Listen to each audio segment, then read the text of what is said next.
Durante mucho tiempo, la muerte roja había devastado la región. Jamás pestilencia alguna fue tan fatal y espantosa. Su avatar era la sangre, el dolor y el horror de la sangre. Se producían agudos dolores, un súbito desvanecimiento y después un abundante sangrar por los poros y la disolución del ser.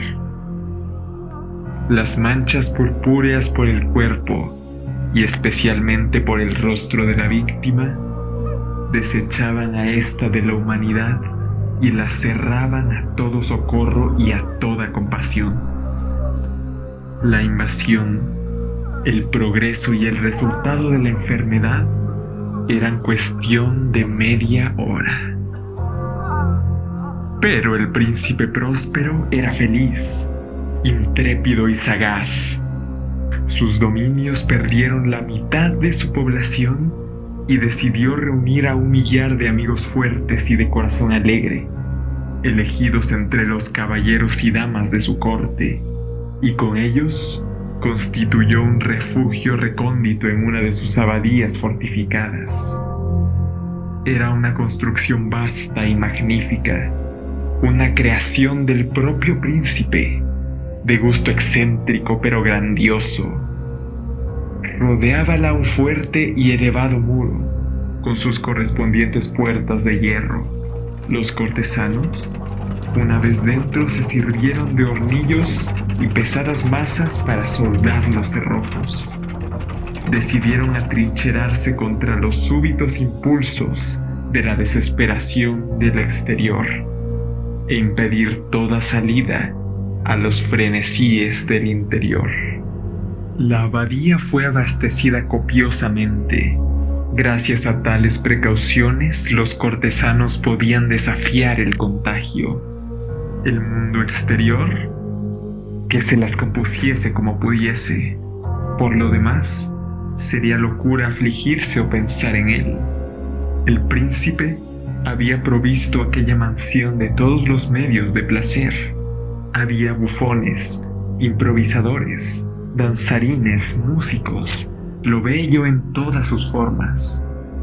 En el interior existía todo esto, además de la seguridad. Afuera, la muerte roja. Ocurrió a fines del 5º o 6º mes de su retiro, mientras la plaga hacía grandes estragos afuera, cuando el príncipe próspero proporcionó a su millar de amigos un baile de máscaras de la más insólita magnificencia. Qué voluptuoso cuadro el de ese baile de máscaras. Permítanme describir los salones donde tuvo efecto. Las salas estaban dispuestas de modo tan irregular que la mirada solamente podía alcanzar una cada vez. A derecha e izquierda, en medio de cada pared, una alta y estrecha ventana gótica comunicaba con un corredor cerrado que seguía las sinuosidades del aposento. Cada ventanal estaba hecho de vidrios de colores que armonizaban con el tono dominante de la decoración del salón para el cual se abría. El que ocupaba el extremo oriental, por ejemplo, estaba decorado en azul, y los ventanales eran de un azul vivo. El segundo aposento estaba ornado y guarnecido de púrpura, y las vidrieras eran purpúreas. El tercero, eternamente verde, y verde sus ventanas. El cuarto, anaranjado, recibía la luz a través de una ventana anaranjada. El quinto, blanco, y el sexto, violeta.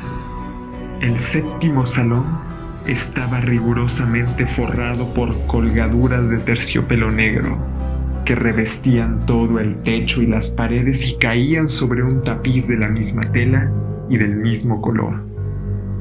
Pero solamente en este aposento el color de las vidrieras no correspondía al del decorado. Ahora bien, no veíase lámpara ni candelabro alguno en estos 7 salones. Entre los adornos de las paredes o del techo artesonado, ni lámparas ni velas, ninguna claridad de esta clase en aquella larga hilera de habitaciones. Pero en los corredores que la rodeaban, exactamente enfrente de cada ventana, levantábase un enorme trípode con un brasero resplandeciente que proyectaba su claridad a través de los cristales coloreados e iluminaba la sala de un modo deslumbrante. Producíase así una infinidad de aspectos cambiantes y fantásticos. Pero en el salón de poniente, en la cámara negra, la claridad del brasero, que se reflejaba sobre las negras tapicerías a través de los cristales sangrientos, era terriblemente siniestra y prestaba a las fisonomías de los imprudentes que penetraban en ella un aspecto tan extraño que muy pocos bailarines tenían valor para pisar su mágico recinto. También en este salón erguíase, apoyado contra el muro de poniente, un gigantesco reloj de ébano. Su péndulo movíase con un tic-tac sordo, pesado y monótono, y cuando el minutero completaba el circuito de la esfera e iba a sonar la hora, salía de los pulmones de bronce de la máquina un sonido claro, estrepitoso, profundo y extraordinariamente musical, pero de un timbre tan particular y potente que de hora en hora los músicos de la orquesta veíanse obligados a interrumpir un instante sus acordes para escuchar el sonido. Los falsistas veíanse forzados a cesar sus evoluciones. Una perturbación momentánea recorría a toda aquella multitud, y mientras sonaban las campanas notábase que los más vehementes palidecían y los más sensatos pasábanse las manos por la frente, pareciendo sumirse en meditación o en un sueño febril. Pero una vez desaparecía por completo el eco, una ligera hilaridad circulaba por toda la reunión. Los músicos mirábanse entre sí y reíanse de sus nervios y de su locura, y jurábanse en voz baja unos a otros que la próxima vez que sonaran las campanadas no sentirían la misma impresión. Y luego, cuando después de la fuga de los 60 minutos que comprenden la hora desaparecida, cuando llegaba una nueva campanada del reloj fatal, se producía el mismo estremecimiento, el mismo escalofrío y el mismo sueño febril. Pero a pesar de todo esto, la orgía continuaba alegre y magnífica. El gusto del duque era muy singular. Tenía una vista segura por lo que se refiere a colores y efectos. Sus proyectos eran temerarios y salvajes, y sus concepciones brillaban con un esplendor bárbaro. Muchas gentes lo consideraban loco. Sus cortesanos sabían perfectamente que no lo era. Sin embargo, era preciso oírlo, verlo, tocarlo para asegurarse de que no lo estaba. En ocasión de esta gran fête, había dirigido gran parte de la decoración de los muebles, y su gusto personal había dirigido el estilo de los disfraces. No hay duda de que eran concepciones grotescas. Era deslumbrador, brillante. Había cosas chocantes y cosas fantásticas. Había figuras arabescas, con miembros y aditamentos inapropiados, delirantes fantasías, atavios como de loco. Había mucho de lo bello, mucho de lo licencioso, mucho de lo bizarre, algo de lo terrible y no poco de lo que podría haber producido repugnancia.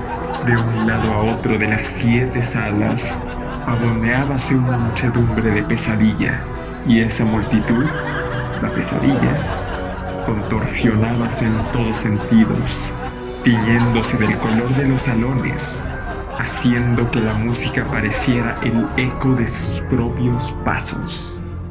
De pronto, repica de nuevo el reloj de ébano que se encuentra en el salón de terciopelo. Por un instante queda entonces todo parado. Todo guarda silencio excepto la voz del reloj. Las figuras de pesadilla quedan ciertas, paradas. Pero los ecos de la campana se van desvaneciendo. No han durado sino un instante y, apenas han desaparecido, una risa leve mal reprimida se cierne por todos lados. Y una vez más, la música suena, vive en los ensueños. De un lado a otro, retuércense más alegremente que nunca, reflejando el color de las ventanas distintivamente teñidas y a través de las cuales fluyen los rayos de los trígonos. Pero en el salón más occidental de los 7 no hay ahora máscara ninguna que se atreva a entrar, porque la noche va transcurriendo. Allí se derrama una luz más roja a través de los cristales color de sangre, y la oscuridad de las cortinas teñidas de negro es aterradora. Y a los que pisan la negra alfombra, llegales del cercano reloj de ébano un más pesado repique, más solemnemente acentuado que el que hiere los oídos de las máscaras que se divierten en las salas más apartadas. Pero en estas otras salas había una densa muchedumbre. En ellas latía febrilmente el corazón de la vida. La fiesta llegaba a su pleno arrebato cuando por último sonaron los tañidos de medianoche en el reloj.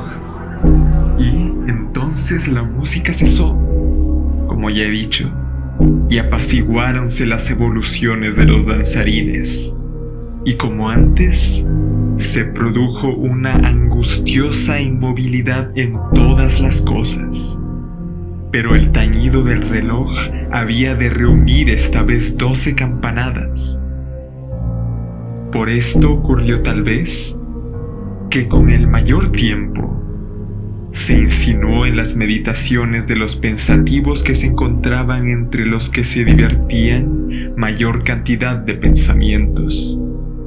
Y quizá por lo mismo, varias personas entre aquella muchedumbre, antes que se hubiesen ahogado en el silencio los postreros ecos de la última campanada, habían tenido tiempo para darse cuenta de la presencia de una figura enmascarada que hasta entonces no había llamado la atención de nadie. Y al difundirse en un susurro el rumor de aquella nueva intrusión, se suscitó entre todos los concurrentes un cuchicheo o murmullo significativo de asombro y desaprobación. Luego, finalmente, el terror, el pavor y el asco. En una reunión de fantasmas como la que he descrito, puede muy bien suponerse que ninguna aparición ordinaria hubiera provocado una sensación como aquella. A decir verdad, la libertad carnavalesca de aquella noche era casi ilimitada. Pero el personaje en cuestión había superado la extravagancia de un Herodes y los límites complacientes, no obstante, de la moralidad equívoca e impuesta por el príncipe. En los corazones de los hombres más temerarios hay cuerdas que no se dejan tocar sin emoción. Hasta en los más depravados, en quienes la vida y la muerte son siempre motivo de juego, hay cosas con las que no se puede bromear. Toda la concurrencia pareció entonces sentir profundamente lo inadecuado del traje y de las maneras del desconocido.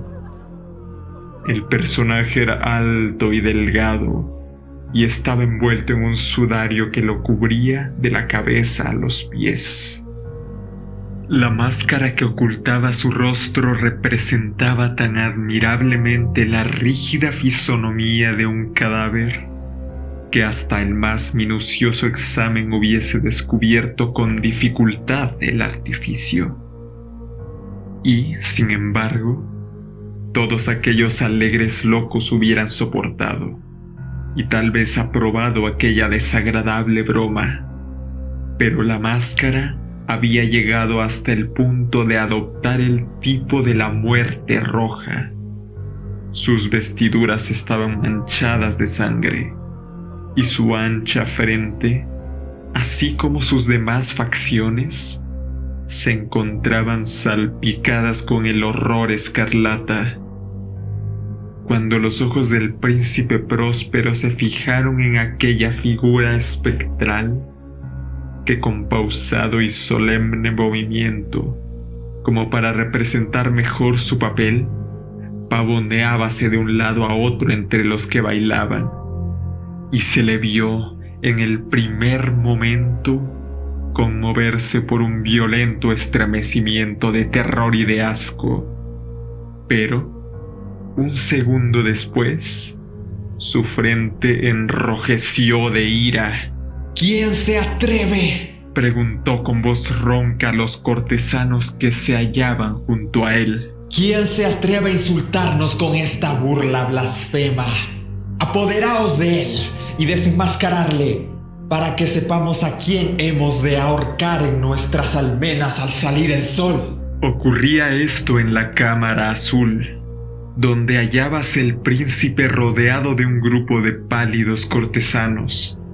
Al principio, mientras hablaba, hubo un ligero movimiento de avance de este grupo hacia el intruso, que, en tal instante, estuvo también al alcance de sus manos, y que ahora, con paso tranquilo y majestuoso, acercábase cada vez más al príncipe, pero por cierto terror indefinido que la insensata arrogancia del enmascarado había inspirado a toda la concurrencia, nadie hubo que pusiera mano en él para prenderle, de tal modo que, sin encontrar obstáculo alguno, pasó a una yarda del príncipe, y mientras la inmensa asamblea, como obedeciendo a un mismo impulso, retrocedía desde el centro de la sala hacia las paredes, él continuó sin interrupción su camino, con aquel mismo paso solemne y mesurado que le había distinguido desde su aparición, pasando de la Cámara Azul a la púrpura, de la púrpura a la verde, de la verde a la anaranjada, de esta a la blanca, y llegó a la de color violeta antes de que se hubiera hecho un movimiento decisivo para detenerle.